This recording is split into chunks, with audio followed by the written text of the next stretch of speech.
বেকার ভাতা কিংবা বাংলার যুবসাথী এই প্রকল্পে অনলাইন আবেদন করার যে লিঙ্কটি তা কিন্তু পরিবর্তন হয়েছে। অন স্ক্রিনে আপনি দেখতেই পাচ্ছেন আগের ইউআরএল এবং এখন কিন্তু নতুন ইউআরএল চালু করা হয়েছে এটি।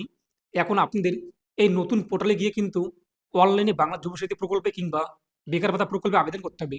তাহলে এখন প্রশ্ন, আমরা যারা যারা পুরনো পোর্টাল কিংবা পুরনো লিঙ্কে গিয়ে আবেদন করেছি, আমাদের কি আবারও নতুন করে আবেদন করতে হবে কিনা?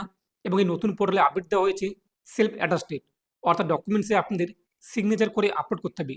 এবং আমরা যে পুরনো পোর্টালে আবেদন করেছি তখন কিন্তু ডকুমেন্টস স্ক্যান করে আপলোড করেছি, তাহলে আমাদের আবেদন কি বাতিল হবে কিনা এবং এই নতুন পোর্টাল থেকে আমরা কীভাবে সঠিক নিয়মে অনলাইনে আবেদন করব তা জানিয়ে দেবো আজকের ভিডিওতে। আর সমস্ত প্রশ্নের উত্তর থাকবে আজকের ভিডিওতে। অবশ্যই ভিডিওটি আপনারা সম্পূর্ণ দেখবেন। আর আপনি যদি এখনও পর্যন্ত ভিডিওতে লাইক না করে দেখেন, অবশ্যই লাইক করে দিন। তার পাশাপাশি চ্যানেল সাবস্ক্রাইব করে পাশে ক্লিক করে নোটিফিকেশন রাখুন পরবর্তী ভিডিও সবার আগে পাওয়ার জন্য। আর আপনি যদি ভিডিওটি আমাদের ফেসবুক পেজ MD360 এখানে দেখে দেখেন, অবশ্যই ফেসবুক পেজটিকে ফলো করুন। আর অবশ্যই ভিডিওটি প্রত্যেকে শেয়ার করে জানিয়ে দিন। তো এর জন্য আপনি আপনার মোবাইল ফোন অথবা কম্পিউটার অথবা ল্যাপটপ তার গুগলে আসুন এবং গুগলে এসে আপনি সার্চ করুন MD360 নিউজ লিখে। তো আপনি গুগলে যখনই সার্চ করবেন MD360 নিউজ লিখে, প্রথমেই আপনার সামনে চলে আসবে MD360news.com, দেখতেই পাচ্ছেন এই যে MD360news.com, এখানে আপনি ক্লিক করুন। তো এরপর আমাদের সামনে ওয়েবসাইটটি চলে আসবে। তারপর দেখতেই পাচ্ছেন উপরে সার্চ বার, এই সার্চে ক্লিক করুন। তারপর এখানে সার্চ করুন যুব লিখে, OYUBA। OYUBA লেখার পরে যে তীর চিহ্ন দেখতেই পাচ্ছেন, এই তীর চিহ্নে আপনি ক্লিক করুন। তো আমি আপনাদেরকে মোবাইল ফোন দিয়ে অ্যাপ্লাই কীভাবে করবেন তা দেখিয়ে দেবো। তো সার্চ করতে সার্চ রেজাল্ট চলে আসবে আমাদের সামনে বাংলা যুবসাথী নিউ পোর্টাল, বেকার ভাতা কিংবা বাংলা যুবসাথী নতুন অনলাইন পোর্টাল চালু হয়েছে, অনলাইন আবেদন পদ্ধতি দেখুন।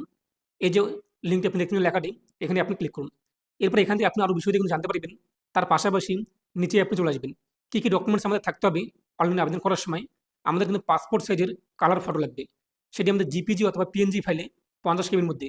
জিপিইজি ফাইল কিন্তু না, জিপিজি ফাইলে। এরপর আমাদের সিগনেচার লাগবে, সাদা পেজে আপনি কালো অথবা নীল যে কোনো পেন দিয়ে সিগনেচার করবেন এবং সেই সিগনেচার আপনার জিপিজি অথবা পিএনজি ফাইলে 50 কেবির মধ্যে লাগবে। এরপর মাধ্যমিকের অ্যাডমিট কার্ড PDF 300 কেবির মধ্যে, মাধ্যমিক পাস সার্টিফিকেট অথবা রেজাল্ট, এরপর আধার কার্ড, ভোটার কার্ড, এগুলো আপনার PDF লাগবে। এখন একটি প্রশ্ন, যদি আপনাদের ভোটার কার্ড না থাকে, যদি আপনার ভোটার কার্ড না থাকে তাহলে আপনি কিন্তু আবেদন করতে পারবেন না। ভোটার কার্ড বাধ্যতামূলক। ব্যাংকের পাসবইয়ের প্রথম পাতা, যেখানে আপনাদের নাম, account number, IFSC code, MICR নং ইত্যাদি রয়েছে, সেই পাতাটি কিন্তু লাগবে। সেটা আপনার PDF ফাইল 300 কেবির মধ্যে। যদি আপনি SC ST OBC হয়ে থাকেন, সেই সার্টিফিকেট লাগবে। আর যদি আপনি জেনারেল হয়ে থাকেন, এটি আপনার লাগবে না। তারপর নিচে আপনি চলে আসবেন, অনলাইন আবেদন করার যে লিঙ্কটি আপনি দেখতেই পাচ্ছেন, নিচে আসার পরে যে বাংলা যুবসাথী প্রকল্প অনলাইন আবেদন নতুন পোর্টাল লিঙ্ক কিংবা Bangla Yuvasathi new online portal link, এই যে অ্যাপ্লাই নাও, এখানে আপনি ক্লিক করবেন। তো দেখতেই পাচ্ছেন বাংলা যুবসাথী অনলাইন অ্যাপ্লাইয়ের যে নতুন পোর্টাল তা চলে আসবে। এই যে উপরে অ্যাপ্লাই অনলাইন, এই অ্যাপ্লাই অনলাইনে আমরা ক্লিক করব। তো পরবর্তী পেজে আপনি আপনার চালু সক্রিয় মোবাইল নাম্বার বসিয়ে দেবেন, এখানে ইন্টারভিউর মোবাইল নাম্বার। তারপর সলভ, আমাদের সামনে 10+2 চলে আসছে, যা অ্যান্সার দ্বারা 12 এখানে লিখে দেবো। যদি আপনার সামনে আলাদা কোনো এখানে কোড চলে আসে, তার উত্তর যা হয়ে থাকে নিচে বসিয়ে দিয়ে গেট OTP অথবা সিক্রেট পিন এখানে ক্লিক করবেন। তো আপনি এখানে যে মোবাইল নাম্বার উল্লেখ করেছেন, সেই মোবাইল নাম্বারে আপনাদের কিন্তু 6 সংখ্যার একটি পিন অথবা কোড পাঠানো হবে, তা আপনি এখানে বসিয়ে দেবেন। আমাদের কোড পাঠানো হয়েছে, সেই কোড আমরা এখানে বসিয়ে দিচ্ছি। এরপর ভেরিফাই পিন, এখানে আমরা ক্লিক করব। তো এখানে আমাদের 3টি ধাপ কমপ্লিট করতে হবে, বেসিক ডিটেলস, ডকুমেন্টস আপলোড এবং ফাইনাল সাবমিট। তারপর নিচে আপনি চলে আসবেন। প্রথমত রয়েছে আধার কার্ড নাম্বার, এখানে আপনি আপনার 12 ডিজিট আধার কার্ড নাম্বার বসিয়ে দেবেন। তারপর যে বেনিফিশিয়ারি নাম, তো আপনার মাধ্যমিকের অ্যাডমিট কার্ড অথবা সার্টিফিকেট অথবা মার্কশিটে কী নামের বানান রয়েছে, যদি সেখানে আপনাদের নাম থাকে, মনে করুন হক কিংবা বর্মন, এখন আপনি বর্তমানে আধার কার্ডের নাম পরিবর্তন করেছেন, তো আপনার মাধ্যমিকের অ্যাডমিট কার্ড অথবা সার্টিফিকেটে যা নামের বানান রয়েছে সেটি আপনি লিখে দেবেন। ফার্স্ট নেমে ফার্স্ট নেম, মিডিল নেম যদি থাকে মধ্যম নাম তো উল্লেখ করবেন, না হলে লাস্ট নেমে পদবি উল্লেখ করে দেবেন। আর অবশ্যই আপনি ফর্মটি ক্যাপিটালে পূরণ করবেন অথবা ক্যাপিটাল স্মল ফিল আপ করলেও হবে। তো আপনি সবসময় চেষ্টা করবেন ক্যাপিটালে ফর্মটি পূরণ করতে, ইংরেজি বড় হাতের অক্ষরে। তারপর নিচে চলে আসবেন, মোবাইল নাম্বার, তো আপনার ব্যাঙ্ক অ্যাকাউন্টে কোন মোবাইল নাম্বার লিঙ্ক রয়েছে সেই মোবাইল নাম্বার বসিয়ে দেবেন। এখন প্রশ্ন, যদি আপনাদের ব্যাংকের পাসবইয়ে মোবাইল নাম্বার লিঙ্ক করা না থাকে অ্যাকাউন্টের সঙ্গে, তাহলে আপনি এখানে একটি মোবাইল নাম্বার বসিয়ে দিন, আপনাদের চালু মোবাইল নাম্বার। তারপর আপনি আগামীকাল যেহেতু বন্ধ, সোমবার দিন ব্যাংকে গিয়ে আপনাদের সেই অ্যাকাউন্টের সঙ্গে আপনি যে মোবাইল নাম্বার উল্লেখ করেছেন সেই নাম্বারটা লিঙ্ক করে নিন, তাহলে কিন্তু হয়ে যাবে। ইমেল আইডি, যদি জিমেল আইডি থাকে তো উল্লেখ করুন, না হলে আপনি ফাঁকা রাখুন। জেন্ডার, মেল নাকি ফিমেল, সেটি আপনি এখান থেকে উল্লেখ করে দেবেন। তারপর ডেট অফ বার্থ, তো আপনার মাধ্যমিকের অ্যাডমিট কার্ডে কিংবা সার্টিফিকেটে ডেট অফ বার্থ কত রয়েছে সেই ডেট অফ বার্থ উল্লেখ করে দিন। দিন, মাস, ইয়ার উল্লেখ করতে অটোমেটিক বয়স চলে আসবে 1/4/2026 অনুযায়ী, এবং এখানে আবেদন করার জন্য বয়স থাকতে হবে 21 থেকে 40 বছর বয়সের মধ্যে। তারপর ফাদার নেম, এখানে আপনি আপনার মাধ্যমিক অ্যাডমিট কার্ড অথবা সার্টিফিকেট অথবা মার্কশিটে বাবার নাম কী রয়েছে দেখে দেখে বসিয়ে দিন। এক্ষেত্রে যদি আপনার বাবা মারা যায় কিংবা আপনি সামনে মিস্টার উল্লেখ করে থাকেন, এগুলো উল্লেখ করবেন না। লেট মিস্টার উল্লেখ করবেন না, শুধুমাত্র নামটি বসিয়ে দেবেন। মায়ের নাম যদি আপনার মা জীবিত থাকে তো মিসেস কিংবা যা আপনি দিয়ে থাকেন তা উল্লেখ করবেন না। লেট যদি মারা যায়, লেটও আপনি উল্লেখ করবেন না, শুধুমাত্র নাম উল্লেখ করবেন। স্পাউস নেম যদি আপনি বিয়ে করে থাকেন তো এখানে আপনি আপনার স্বামীর নাম অথবা স্ত্রীর নাম উল্লেখ করে দিন। আর আপনি যদি সিঙ্গেল পার্সন হয়ে থাকেন এটি ফাঁকা রাখবেন। তারপর ক্যাটাগরি, আপনি জেনারেল নাকি এসসি নাকি এসটি নাকি ওবিসি তা উল্লেখ করে দেবেন। যদি এসসি এসটি ওবিসি হয়ে থাকেন তাহলে সেই সার্টিফিকেট নাম্বার এখানে বসাতে হবে। এখন এখানে একটি প্রশ্ন, আপনার কাছে এই মুহূর্তে যারা ওবিসি রিভ্যালিডেশন করেননি, সার্টিফিকেট আপডেট করেননি, তো আপনি আপনার বর্তমানে যে সার্টিফিকেটটি রয়েছে হাতে সেই সার্টিফিকেট নাম্বার এখানে বসিয়ে দেবেন। আর যদি আপনি জেনারেল হয়ে থাকেন তো জেনারেল এখান থেকে উল্লেখ করে দেবেন। এসসি এসটি ওবিসি হলে কিন্তু সেই সার্টিফিকেট আপলোড করতে হবে ডকুমেন্টসের ঘরে, তো আপনি ওটা অ্যাকর্ডিং উল্লেখ করে দেবেন। তারপর যে ম্যারিটাল স্ট্যাটাস, আপনি আনমেরিড অর্থাৎ সিঙ্গেল নাকি উইডো বিধবা নাকি ম্যারিড, বিবাহিত নাকি সেপারেট, বিবাহ বিচ্ছিন্ন, যা হয়ে থাকে আপনার অ্যাকর্ডিং তা উল্লেখ করে দেবেন। তারপর কন্ট্যাক্ট ডিটেলস, এখানে দেখতেই পাচ্ছেন হাউস নং, বাড়ির নাম্বার। এর আগে কিন্তু এখানে হাউস নাম্বার বাড়ির নাম্বারের ঘরে স্টার মার্ক দেওয়া ছিল, এটা ফিল আপ করতেই হতো। কিন্তু বর্তমানে হাউস নং এই যে স্টার মার্কের ঘরটি দেখতেই পাচ্ছেন এটা কিন্তু তুলে দেওয়া হয়েছে। বাড়ির নাম্বার যদি আপনার জানা না থাকে তো আপনি ফাঁকা রাখবেন, কোনো রকম সমস্যা নেই, ফর্ম আপনি বাতিল হবে না। যেহেতু স্টার মার্ক এখানে কিন্তু নেই, আগে স্টার মার্ক ছিল বর্তমানে নেই, তাই যদি আপনার বাড়ির নাম্বার জানা থাকে তো বসিয়ে দেবেন। আর বাড়ির নাম্বার আপনি কীভাবে পাবেন, যে 2026-এর খসড়া ভোটার লিস্ট প্রকাশিত হয়েছে সেই ভোটার লিস্ট আপনি ডাউনলোড করুন। সেই ভোটার লিস্টে আপনার নাম অথবা আপনার বাবার নামের পাশেই দেখবেন হাউস নং লেখা রয়েছে, সেই নাম্বারটি বসিয়ে দেবেন। যদিও এটা স্টার মার্ক নেই, আপনি ফাঁকা রাখবেন, সমস্যা নেই। ভিলেজ অথবা টাউন, এখানে আপনি গ্রামের নাম অথবা শহরের নাম উল্লেখ করে দিন। পোস্ট অফিস কী রয়েছে আপনাদের তা উল্লেখ করে দিন। এরপর ডিস্ট্রিক্ট, আপনার জেলার নাম কী রয়েছে বর্তমান ঠিকানার তা উল্লেখ করে দিন। তো আপনার আধার কার্ডে কিংবা ভোটার কার্ডে বর্তমানে কোন একদা অ্যাড্রেস রয়েছে, বর্তমানে আপনি কোথায় বসবাস করছেন সেই ডিস্ট্রিক্ট উল্লেখ করে দেবেন। এরপর আপনি ব্লক এরিয়ায় বসবাস করেন নাকি পৌরসভা অথবা কর্পোরেশন তা উল্লেখ করে দিন। এরপর আপনার ব্লকের নাম অথবা পৌরসভার নাম কী রয়েছে, কর্পোরেশনের নাম তা উল্লেখ করে দিন। তারপর নিয়ার বাই পুলিশ স্টেশন, তো আপনার থানার নাম কী রয়েছে এখান থেকে উল্লেখ করে দিন। তারপর জিপি বা ওয়ার্ড, তো আপনি গ্রাম পঞ্চায়েত কী রয়েছে এখান থেকে উল্লেখ করে দিন, যদি লিস্টে না থাকে গ্রাম পঞ্চায়েত এনে এটা উল্লেখ করে দেবেন। তারপর হচ্ছে কিন্তু পিনকোড, তো আপনার পিনকোড কত রয়েছে বর্তমান ঠিকানার সেই পিনকোড বসিয়ে দিন। তারপর হচ্ছে মাধ্যমিক কিংবা তার সমতুল্য পরীক্ষার ডিটেলস, বোর্ড, তো আপনি মাধ্যমিক কোন বোর্ড থেকে পাস করেছেন, West Bengal board of secondary education নাকি সিবিএসসি নাকি আইসিএসসি অথবা West Bengal board of Madrasa education, যে বোর্ড থেকে আপনি মাধ্যমিক পাস করেছেন সেই বোর্ড আপনি উল্লেখ করে দিন। যদি আপনার বোর্ডের নাম এই লিস্টে না থাকে তাহলে এই যে আদার্স রয়েছে, আদার্স উল্লেখ করে আপনার বোর্ডের নাম এখানে লিখে দেবেন। তারপর আপনার মাধ্যমিকের অ্যাডমিট কার্ড দেখে দেখে রোল, এরপর নং এবং কত সালে আপনি মাধ্যমিক পাস করেছেন তা উল্লেখ করে দেবেন। আমরা যেহেতু West Bengal board of secondary education থেকে পাস করছি এটা সিলেক্ট করলাম। যদি আপনার মাদ্রাসা বোর্ডে থেকে West Bengal board of Madrasa education এটা উল্লেখ করে দেবেন। তো আপনি মানে অ্যাকর্ডিং তারপর মাধ্যমিকের অ্যাডমিট করে অথবা মার্কশিটে রোল পেয়ে যাবেন, রোল বসিয়ে দেবেন। নং পেয়ে যাবেন, নং বসিয়ে দেবেন। কত সালে পাস করছেন মাধ্যমিক সেই সালটি উল্লেখ করে দেবেন। তারপর হচ্ছে কিন্তু এডুকেশন কোয়ালিফিকেশন হাইয়েস্ট, তো সর্বোচ্চ শিক্ষিত যোগ্যতা। যদি আপনি বর্তমানে উচ্চ মাধ্যমিক পাস করার পর পড়াশোনা করেননি তাহলে এখানে এইচএস পাস লিখে দেবেন। যদি আপনি ব্যাচেলর অফ আর্টস এখানে বিএ পাস করার পর পড়াশোনা করেননি স্নাতক, তাহলে বিএ লিখে দেবেন এখানে বিএ পাস। যদি আপনি এমএ মাস্টার্স করেছেন তারপর পড়াশোনা করেননি তো এমএ পাস লিখে দেবেন। অর্থাৎ আপনার সর্বোচ্চ শিক্ষিত যোগ্যতা কী রয়েছে তা এখানে লিখে দেবেন। যদি শুধুমাত্র মাধ্যমিক পাস করার পর আর পড়াশোনা করেননি তাহলে এখানে 10 পাস লিখে দেবেন, তাহলে হয়ে যাবে। এরপর যে প্রেজেন্ট অকুপেশন, বর্তমানে আপনি কোন কাজ করেন, কোন পেশায় যুক্ত। যদি আপনি এখনও পড়াশোনা চালাচ্ছেন তাহলে এখানে স্টুডেন্ট লিখে দেবেন। যদি আপনি এখন বিজনেস করছেন বিজনেস লিখে দেবেন। যদি আপনি একজন কাল্টিভেটার কৃষক তো কাল্টিভেটার অথবা ফার্মার লিখে দেবেন। তো আপনি এবার অ্যাকর্ডিং বর্তমানে আপনি কী করছেন তা লিখে দেবেন। তারপর নিচে রয়েছে কিন্তু ব্যাঙ্ক অ্যাকাউন্ট ডিটেলস, এখানে অবশ্যই আপনাদের ব্যাংকের সঙ্গে আধার কার্ড নাম্বার লিঙ্ক থাকতে হবে। তো প্রথমত ব্যাংকের নাম, তো আপনাদের ব্যাংকের নাম কী রয়েছে, স্টেট ব্যাংক নাকি কানাড়া ব্যাংক নাকি সেন্ট্রাল ব্যাংক নাকি ওয়েস্ট বেঙ্গল গ্রামীণ ব্যাংক কিংবা পাঞ্জাব যা হয়ে থাকে সেই ব্যাংকের নাম সম্পূর্ণ লিখে দেবেন। ব্যাংক ব্রাঞ্চ নেম, তো ব্যাংকের শাখার নাম কী রয়েছে ব্যাংকের পাসবই পেয়ে যাবেন, তাই দেখে দেখে উল্লেখ করে দেবেন।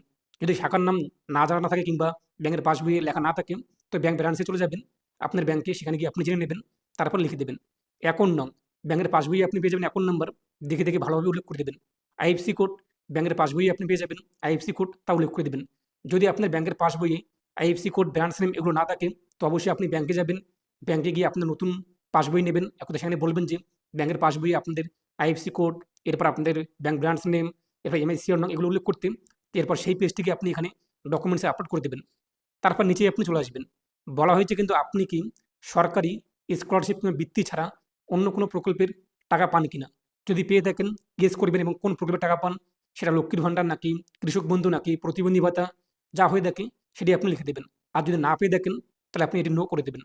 তারপরে যেমন সেভ বেসিক ডিটেলস, এই সেভ বেসিক ডিটেলসে আপনি ক্লিক করুন। যদি আপনার ফর্মটি পূরণ করা হয়ে যায় সঠিকভাবে আপনি এখন মিলিয়ে নেবেন। তারপর সেভ বেসিক ডিটেলস এখানে আপনি ক্লিক করবেন। তো সেভে ক্লিক করতে পরবর্তী পেজটি আমাদের সামনে চলে আসবে। তো পরবর্তী পেজে আমাদের কিন্তু ডকুমেন্টস আপলোড করতে হবে। তো কোন কোন ডকুমেন্টসগুলো, এই যে ডকুমেন্টস টাইপ, এখানে আপনি ক্লিক করবেন। দেখতে পাচ্ছেন মাধ্যমিক কিংবা তার সমতুল্য পরীক্ষার অ্যাডমিট কার্ড, পাশে রয়েছে সেলফ অ্যাটাস্টেড। এখন প্রশ্ন, অরিজিনাল যে আমাদের আইডি কার্ড কিংবা অ্যাডমিট কার্ড, সেখানে আমরা তো সই করতে পারবো না, তাহলে করণীয় কী রয়েছে? তো আপনি আপনার অ্যাডমিট কার্ডটিকে জেরক্স করবেন, আর আপনি চেষ্টা করবেন কালার জেরক্স করতে। কালার জেরক্স করলে কি সুবিধা হবে, আমাদের যে অ্যাডমিট কার্ডটি সেটা ভালোভাবে স্পষ্ট, আমাদের নাম্বার থেকে শুরু করে নাম ইত্যাদি সব কিছু দেখা যাবে। তাই আপনি আপনার অ্যাডমিট কার্ড সেটিকে কালার জেরক্স করবেন এবং জেরক্সের নিচে আপনি সিগনেচার করে দেবেন। এরপর মোবাইল ফোন দিয়ে আপনি ফটো তুলবেন, ফটো তোলার পর সেটাকে পিডিএফ করবেন। তো আপনি কীভাবে পিডিএফ করবেন সেটা আমি আপনাকে দেখিয়ে দিচ্ছি। তার জন্য আপনি গুগলে আসুন, গুগলে আসার পর এখানে আপনি সার্চ করুন জিপিজি টু পিডিএফ। তো জিপিজি টু পিডিএফ লিখে আপনি যখনই সার্চ করবেন বিভিন্ন ওয়েবসাইট আপনি পেয়ে যাবেন। তো আপনি দেখতেই পাচ্ছেন ilovepdf.com অথবা smallpdf.com। এই যে smallpdf.com, এখানে আপনি ক্লিক করুন। এরপর চুজ ফিলে ক্লিক করে আপনি আপনার যে ফটো, যেটিকে আপনি তুললেন আধার কার্ড অথবা অ্যাডমিট কার্ড অথবা মার্কশিট কিংবা ব্যাংকের পাসবই, সেই ফটোটি আপনি এখানে এখন আপলোড করে দিন। তো ফটো আপলোড করার পর নিচে রয়েছে ফিনিশ, এই ফিনিশে আপনি ক্লিক করবেন। তো দেখতেই পাচ্ছেন পিডিএফ রেডি, কিন্তু আমাদের পিডিএফ ফাইলের সাইজ 505 কেবি। এটাকে আমাদের কমাতে হবে, 300 কেবির মধ্যে করতে হবে। এবং চাইলে আপনি আপনার পিডিএফ ফাইলের নাম চেঞ্জ করতে পারেন এখানে। এখানে ক্লিক করে যদি আপনার সেটা মাধ্যমিক অ্যাডমিট কার্ড হয়ে থাকে, তো আপনি লিখে দিলেন 10 অ্যাডমিট কার্ড, তাহলে আপনি পিডিএফ ফাইলটি বুঝতে সুবিধা হবে। তারপরে যে রিনেম, এখানে ক্লিক করে আপনার নাম পরিবর্তন করতে পারবেন। এই যে নিচে রয়েছে এক্সপোর্ট আস, এখানে আপনি ক্লিক করবেন। তারপর যে কম্প্রেস ডট পিডিএফ, এখানে ক্লিক করবেন। তাহলে পিডিএফ ফাইলের যে সাইজটি সেটা আরও কিন্তু কমে যাবে। যদি আপনার ইন্টারনেট স্পিড ভালো থাকে তাহলে এই কাজটি করার জন্য আপনাদের কয়েক সেকেন্ড লাগবে। আর যদি ইন্টারনেট স্পিড খারাপ থাকে সেক্ষেত্রে আমার মতো এখানে আপনার অনেক কিন্তু টাইম লাগতে পারে। তো এটা বেসিক থাকবে। এরপর যে কম্প্রেস, এখানে আমরা ক্লিক করব। তো এটা আমাদের সময় লোডিং দেবে এবং আমাদের যে পিডিএফ ফাইল তা কিন্তু রেডি হয়ে গিয়েছে, দেখতেই পাচ্ছেন। এরপর নিচে রয়েছে ডাউনলোড এবং আমাদের পিডিএফ ফাইলের যে সাইজ 139 কেবি, আমাদের লাগে কিন্তু 300 কেবি। এই ফাইলটি আমাদের রেডি কমপ্লিট। এরপর যে ডাউনলোডে আমরা ক্লিক করব। তো ডাউনলোডে ক্লিক করে আপনি আপনার যে পিডিএফ ফাইল এটা ডাউনলোড করে নেবেন। তো আপনি কিন্তু এইভাবে খুব সহজে মোবাইল ফোন দিয়েই আপনার ফর্মটি সাবমিট করতে পারবেন এবং মোবাইল ফোন দিয়ে পিডিএফ তৈরি করতে পারবেন। এরপরে এখানে ডকুমেন্টস টাইপ, আমরা যেহেতু মাধ্যমিক অ্যাডমিট কার্ড পিডিএফ করলাম, এটা এখানে সিলেক্ট করে নেব এবং আপনি যে কালার জেরক্স কিংবা জেরক্স করেছেন সেই জেরক্সের সিগনেচার করে নেবেন। তারপর সেইটিকে পিডিএফ করে নেবেন। এখন এখানে একটি প্রশ্ন, আমরা যারা আগে পুরনো পোর্টালে অ্যাপ্লাই করেছি তখন কিন্তু এখানে সেলফ অ্যাটাস্টেড লেখার অপশন ছিল না। তাই আপনার কোনো রকম সমস্যা নেই। আপনি যদি একদম অরিজিনাল স্ক্যান করে আপলোড করে থাকেন কিংবা জেরক্স আপলোড করেছেন, আপনার কোনো সমস্যা নেই। সিগনেচার যদি না করে দেখেন তবুও কিন্তু সমস্যা নেই। আমি নিজেই আমার ফর্ম সাবমিট করেছি, কোনো রকম সিগনেচার করিনি, যেহেতু আগের পোর্টালে কোনো রকম এই সেলফ অ্যাটাস্টেড লেখা ছিল না, উল্লেখ করা ছিল না, তাই আমরা এক কথায় সেখানে সিগনেচার করিনি। তো এখন বর্তমানে আপনি যদি ফর্মটি সাবমিট করে দেখেন অনলাইনে, অবশ্যই সেলফ অ্যাটাস্টেড করে নেবেন। ডকুমেন্টসটি জেরক্স করবেন, কালার জেরক্স করে সেই জেরক্সের সিগনেচার করে এইভাবে আপনি পিডিএফ করে নেবেন। তারপর চুজ ফাইল, এখানে ক্লিক করে আপনি আপনার যে পিডিএফ ফাইল যেটি তৈরি করলাম আমরা, সেটিকে এখানে আপলোড করে দেবো। তারপর সেভ ডকুমেন্টস, এই সেভ ডকুমেন্টসে ক্লিক করবেন। তো সেভে ক্লিক করতে আমাদের ডকুমেন্টস আপলোড হয়ে যাবে এবং দেখতে পাবেন ডকুমেন্টস আপলোড সাকসেসফুলি, ওকেতে আমরা ক্লিক করবো। এবং পাশে আমাদের কিন্তু ডকুমেন্টস আপলোড হয়ে গিয়েছে এবং ভিউ আপলোড, এখানে ক্লিক করে আপনি দেখতে পারেন যে ডকুমেন্টস ঠিকঠাকভাবে মাধ্যমিক অ্যাডমিট কার্ড এই ঘরে আপলোড হয়েছে কিনা। যদি আপলোড না হয়, এই যে ডিলিট আপলোড, এখানে ক্লিক করে আপনি পুনরায় আপলোড করতে পারবেন। তারপর আপনি ডকুমেন্টস টাইপ থেকে দ্বিতীয় ডকুমেন্টস মাধ্যমিক কিংবা সমতুল্য পরীক্ষার মার্কশিট অথবা সার্টিফিকেট এটি সিলেক্ট করবেন। একইরকমভাবে আপনি আপনার সার্টিফিকেটটিকে জেরক্স করবেন এবং জেরক্সের সিগনেচার করে চুজ করে ক্লিক করে পিডিএফ ফাইলটিকে আপলোড করে দেবেন। সেভ ডকুমেন্টসে ক্লিক করবেন, এগুলো আপলোড হয়ে যাবে। তো এইভাবে আপনি একই সমস্ত ডকুমেন্টস আপলোড করে দেবেন। এবং এখানে একটি প্রশ্ন, যে আপনার রিসেন্ট পাসপোর্ট সাইজের যে ফটো, সেই ফটো দেখে সিগনেচার করতে হবে কিনা। দেখতেই পাচ্ছেন এখানে রিসেন্ট পাসপোর্ট সাইজ ফটো, কোনো লেখা নেই যে ক্রস সাইন বা সেলফ অ্যাটাস্টেড। আমাদের যে ফটো সেটা নর্মালি আপনি আপলোড করে দেবেন রিসেন্ট, অর্থাৎ সাম্প্রতিক আজকে একটি ফটো তুলে সেটিকে তৈরি করে এখানে আপলোড করে দেবেন। তো যখন আপনার ফটো সিগনেচার ইত্যাদি বিষয় আপলোড হয়ে যাবে, রেডি টু সাবমিট, এখানে ক্লিক করবেন। পরবর্তী পেজটি চলে আসবে, ফাইনাল সাবমিট, বক্সে টিকমার্ক করে ফাইনাল সাবমিট করে দেবেন। তো যখনই আপনি ফাইনাল সাবমিট করে দেবেন, আপনি একটি অ্যাপ্লিকেশন নাম্বার পেয়ে যাবেন। এর পাশাপাশি আপনি কিন্তু অ্যাপ্লিকেশন কপি পেয়ে যাবেন, যেটি আপনি ডাউনলোড করে দেখতে পারবেন যে আপনার আবেদনের নাম্বার থেকে শুরু করে এভরিথিং বিষয়গুলো। তো অনলাইন আবেদন হয়ে গেলে আপনারা কোথাও গিয়ে কিন্তু ডকুমেন্ট সাবমিট করতে হবে না। আশা করি বুঝতেই পেরেছেন। আপনি কিন্তু এইভাবে খুব সহজে বাড়িতে বসে মোবাইল ফোন দিয়ে বাংলা যুবশক্তি প্রকল্প অথবা বেকার ভাতা প্রকল্পে আবেদন করতে পারবেন। এখন এখানে একটি প্রশ্ন, আমরা যারা আগের যে পুরনো পোর্টাল এখানে আবেদন করেছি, আমাদেরকে নতুন করে আবেদন করতে হবে কিনা, যেহেতু আমরা সেলফ অ্যাটাস্টেড করিনি ইত্যাদি বিষয়গুলো, সেটা আমি আপনাকে জানিয়ে দিলাম সমস্যাটি কী এবং কেন। এই মুহূর্তে আমাদের আর নতুন করে আবেদন করতে হবে না। আপনি যে একবার আবেদন করেছেন সেই আবেদনই হয়ে যাবে এবং সেখানে আমরা যদি সেলফ অ্যাটাস্টেড ডকুমেন্টস আপলোড নাও করে দেখি, আমাদের আবেদন কিন্তু বাতিল হবে না। কিন্তু বর্তমানে যারা অ্যাপ্লাই করবে নতুন লিঙ্ক থেকে নতুন পোর্টালে, তাদের প্রত্যেকে কিন্তু সেলফ অ্যাটাস্টেড করতে হবে এবং ছবিতে কোনো রকম ক্রস সাইন করতে হবে না। এখানে কিন্তু উল্লেখ করা হয়নি নতুন পোর্টালে যে ক্রস সাইন কিংবা সেলফ অ্যাটাস্টেড ফটোতে। ফটো আপনি আপনার রিসেন্ট বর্তমানে একটি তুলে পাসপোর্ট সাইজের ফটো আপলোড করে দেবেন। এর পাশাপাশি যারা যারা পুরনো পোর্টালে আবেদন করেছেন আপনারা আর নতুন করে আবেদন করবেন না। সেই আবেদনে আপনার অ্যাপ্রুভ হয়ে যাবে যদি আপনি একজন যোগ্য ব্যক্তি হয়ে থাকেন। তো এটাই আপডেট দেওয়া ছিল। এ নিয়ে আপনার মতামত কমেন্টে পেশ করবেন আর অবশ্যই ভিডিওটি প্রত্যেককে শেয়ার করে জানিয়ে দেবেন।